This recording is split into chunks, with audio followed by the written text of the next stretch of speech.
வணக்கம். நான் டாக்டர் ஸ்வர்ணா மகாலிங்கம். நான் பொதுநலம் மற்றும் சர்க்கரை நோய் மருத்துவர். நான் இன்றைக்கி நம்ம ஊரில் ரொம்ப காமனாக இருக்கக்கூடிய வியாதி, அதாவது சர்க்கரை வியாதி பற்றி நம்ம எல்லோரும் என்ன தெரிஞ்சுக்கணுன்றதை சொல்ல போகிறேன். ஃபஸ்ட்டு, சர்க்கரை வியாதி என்பது என்ன? சர்க்கரை வியாதின்னா இது ஒரு வியாதி அல்ல, இது ஒரு டிஸ்ஆர்டர். அதாவது ஆர்டர்லேருந்து தவறி இருக்கிறது தான் டிஸ்ஆர்டர்னு சொல்கிறோம். ஸோ அப்படின்னா என்னன்றதை நம்ம பார்க்கலாம். நம்ம சாப்பிட்ற உண்ணும் உணவில் இருக்கக்கூடிய கார்போஹைட்ரேட் சத்து, அதாவது சர்க்கரை சம்மந்தப்பட்ட சத்து நம்ம உறிஞ்சப்பட்டு ரத்தத்தில் கலக்கும்.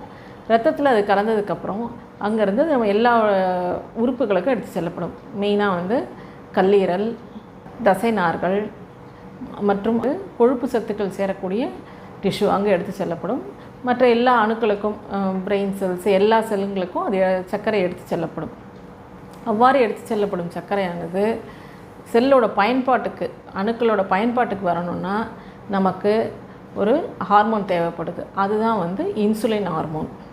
ஸோ இந்த இன்சுலின் ஹார்மோனோட குறைபாடு இருந்தாலோ அல்லது அதனுடைய செயல்திறன் குறைந்து விட்டாலோ நமக்கு சர்க்கரை வியாதி என்பது வரும். அதாவது அதோட ஆர்டர்லேருந்து அது டிஸ்ஆர்டராக மாறிடுது. அப்போ நமக்கு சர்க்கரை வியாதி வருவதற்கான வாய்ப்புகள் உண்டு.